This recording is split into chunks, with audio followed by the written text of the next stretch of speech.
let's turn the page to week 8 and take a look at some things to look for storylines wise this week. I mean, first off, it's tight ends day, man. It's the day. Last year was pretty much the greatest one yet since its inception in 2018, thanks to George Kittle's general silliness creating a holiday out of thin air.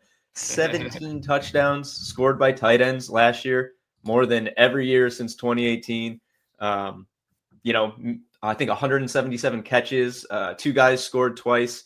I think that was Kyle Pitts and Kate Otten head to head, kind of funnily enough.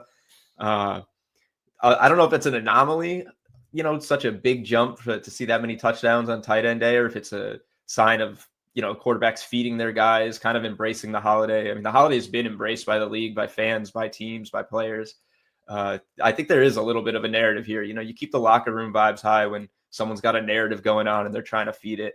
You saw Mike Evans last year when he was 6 yards from his 1,000-yard record, continuing is the end of the game, and Baker fed him on a short route, and like everybody goes crazy. This is not quite the same level, 10 years, 11 years in a row setting a record, but the locker room feeds off of guys getting energy, and I think everybody kind of is embracing this as it goes along. So I don't think it's a coincidence we saw so many last year. I would be surprised if we see that many this year, especially with 6 teams on a bye. But some really cool stuff. A couple other stats for you guys here. 7 of the guys who scored a touchdown also recorded 60 plus yards. 10 total tight ends recorded 60 plus yards. I'll talk about our projections in a bit and see if we have anyone that lines up there. Who do you think had the best game on tight end day?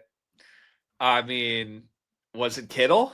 Yeah, of course. It was George Kittle, founder of the holiday. 6 catches for 128 and a TD against the Cowboys. And who didn't score? Jake Ferguson, who we're going to talk about later, would have won me about $13K off a tight end parlay I had sweating out in Sunday Night Football, Kittle and Ferguson head to head. But it's all right. How dare you? We'll try and do that this year. Yeah, I know. no, we have an enemy. An enemy of yours is an enemy of mine on the show. Listen, as a fan of made-up holidays, I couldn't love this more. Every single March for roughly 15 years, I go to my local mall and get a Sbarro pizza, and I tell myself it's Sbarro Day. Look, does it feel like an actual holiday? No, but to me it is, and it's usually coincided with bets and sports. I love the made-up tight end day. I think it was very real last year, and I think there's some ways to actually try and attack this year.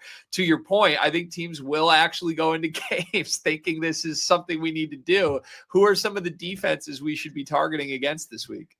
Yeah, so what's kind of also maybe fortuitous if you're looking for same game parlays is that of the 5 worst defenses against tight ends, 2 of them are playing against each other in 2 games. Kind of a downer for round robining, just the outright 5 best matchups, but we'll go through them right now. The Bengals, who are already the worst. Oh, I should just preface this real quick by saying I've kind of used a combination here to identify these worst 5. It's a mix of red zone defense, total yards, and touchdowns allowed, and a little bit of look at fantasy points. I think that's a pretty good way to get some insight on a particular position that is feasting against a defense. So you might see a different top 5, but this is what I've decided I think are the ones you really want to attack based on those factors. Anyway, Bengals, who are already the worst in the NFL against tight ends, is now inflated even more because they got beat by Aaron Rodgers and the tight ends, which kind of sounds like a 50s band or something, but 1.3 touchdowns, 77 yards per game, over 10 targets a game to the position. It's the pretty much number one you want to attack. They're playing the Jets this week, and Mason Taylor is questionable with a quad injury, so might be a wash there. But fortunately, the Jets are also one of the worst tight end defenses in the league, so you can go right to the other side.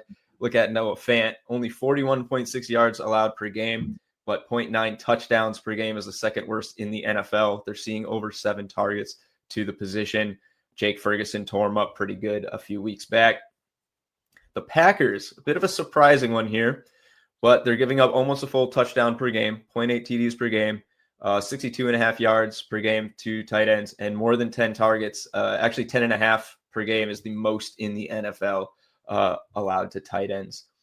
They will be playing the Steelers, who also pretty bad, which is kind of funny because they have a whole lot of tight ends on the roster, 4 of them actually active at any given moment, but they don't know how to stop them on defense.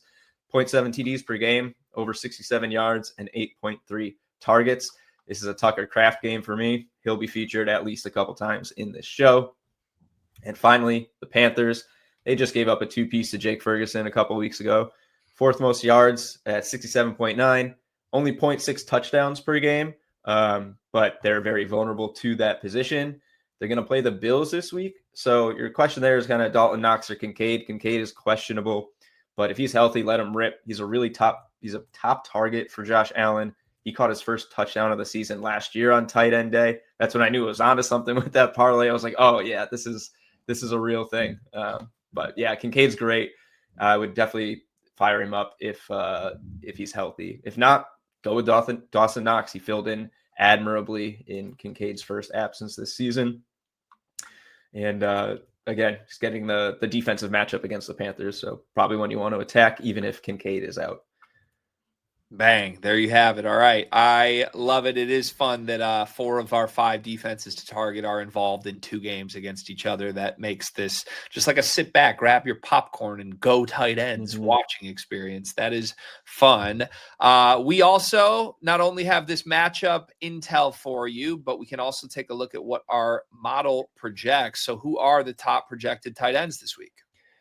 We got 3 guys projected for over 50 yards. So, we're talking about how 10 guys hit 60 last year. No one's in that projection, but of course they have that upside. That'd be Tyler Warren, George Kittle, and Tucker Kraft, top 3 projected yards, all over 50.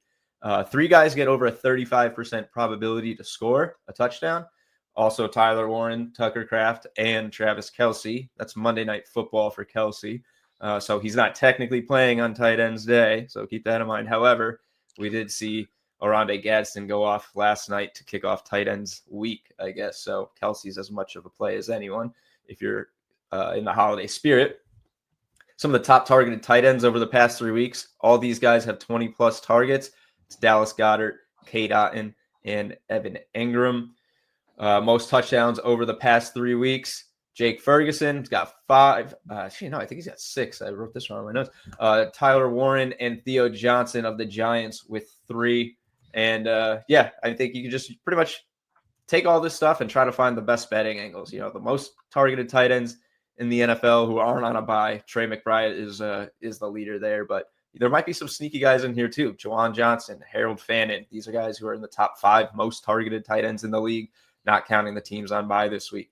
Have fun with some TD parlays, mix in a couple lottos, be responsible. Don't go overboard with units.